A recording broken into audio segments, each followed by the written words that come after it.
Hello friends, आज आपण बेसन पिठलं रेसिपी शेअर करणार आहोत. तर फ्रेंड्स, तुम्ही एक चपातीच्या जागी 2-3 चपाती खाल इतकी अप्रतिम ही बेसन रेसिपी लागणार आहे. एकदम सोपी रेसिपी आहे आणि एकदम सोपी पद्धत पण आहे. तर फ्रेंड्स, यासाठी मी काय काय केले आहे हे बघूया. तर हे बघा, मी हिरव्या मिरच्या घेतलेल्या आहेत. आता तुम्ही तुमच्या हिशोबाने मिरच्या घेऊ शकता. तर मी एवढ्या मिरच्या घेतलेल्या आहेत आणि त्याच्यात 8 ते 10 पाकळ्या लसूण ॲड केलेला आहे आणि थोडंसं मीठ टाकून हे आपल्याला पहिलं मिक्सरच्या जारमध्ये बारीक करून घ्यायचं आहे. हे बघा, या पद्धतीने मी बारीक करून घेतलेलं आहे. तर इथं आता कढाई ठेवली आहे आणि त्याच्यात आपल्याला तेल ॲड करायचं आहे. आता इथं मी 2 माप तेल ॲड केलेलं आहे. आता तुमच्या हिशोबाने तुम्ही ॲड करू शकता. आता याच्यात थोडं आपल्याला जिरा टाकायचा आहे आणि थोडीशी राई आणि याला चांगलं तडतडू द्यायचं आहे. आता हे कढीपत्ता मी धुवून घेतला आहे स्वच्छ आणि ते याच्यात ॲड केलेलं आहे. हे बघा, पाण्यामुळे ते कसं तडतडू लागलं आहे. तर हे बघा, 2 कांदे आणि अर्धच टोमॅटो मी याच्यात ॲड केलेलं आहे आणि ह्याला आता आपल्याला चांगलं परतून घ्यायचं आहे. जास्त लाल बी करायचं नाही आहे, हलकंसं परतून घ्यायचं आहे, जेणेकरून जो रेसिपीवर कांदा दिसेल आणि रेसिपी एकदम टेस्टी आणि सुंदर दिसेल. हे बघा, यापर्यंत आपल्याला याला परतून घ्यायचं आहे. या पद्धतीने याला परतून घेतलेलं आहे. तर त्याच्यात आपल्याला जे आपण मिरचीचं मिश्रण केलं हे आपल्याला त्याच्यात ॲड करायचं आहे आणि व्यवस्थित याला मिक्स करून घ्यायचं आहे आणि चांगलं भाजून घ्यायचं आहे, जेणेकरून याच्यातले लसूण जी हिरवी मिरची आहे ते चांगली शिजल्यानंतर आपली रेसिपी एकदम चविष्ट आणि स्वादिष्ट बनेल. तर हे बघा फ्रेंड्स, या पद्धतीने आपल्याला चांगलं व्यवस्थित याला बी परतून घ्यायचं आहे. आता हे थोडंसं परतून झालेलं आहे. त्याच्यात हळदी पावडर आणि स्वादानुसार मीठ आपल्याला टाकायचं आहे आणि थोडीशी हिरवी कोथिंबीर.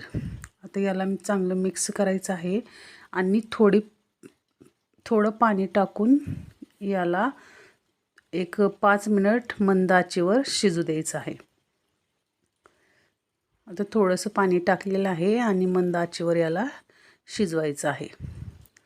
आता हे शिजत आहे तोपर्यंत तुम्ही माझ्या व्हिडिओला लाईक, शेअर, सबस्क्राईब करा, जेणेकरून असे नवनवीन व्हिडिओ मी तुमच्यासमोर आणत राहीन. तर हे बघा फ्रेंड्स, आपलं हे व्यवस्थित मिश्रण शिजलेलं आहे.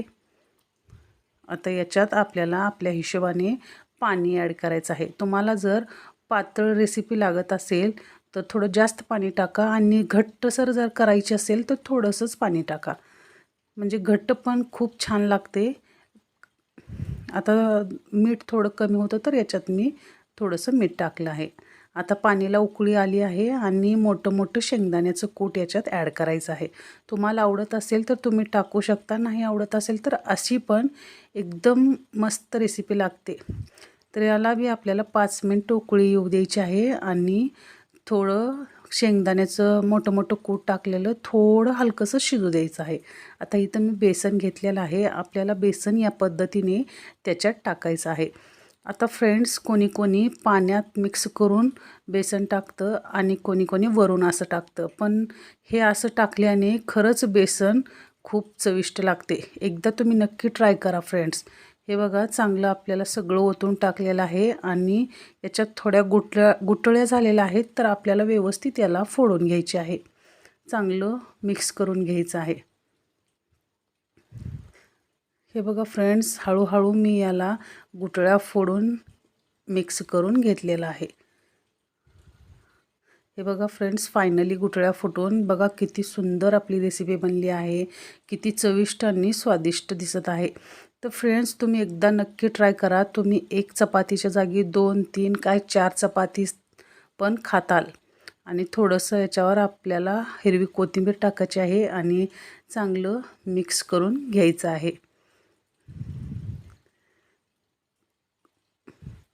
हे बघा किती सुंदर आणि चविष्ट रेसिपी लागते. एकदम सोपी रेसिपी आहे. तुम्ही ही पद्धत एकदा नक्की ट्राय करून बघा आणि मला कॉमेंटमध्ये सांगा की तुमची रेसिपी कशी बनली आहे.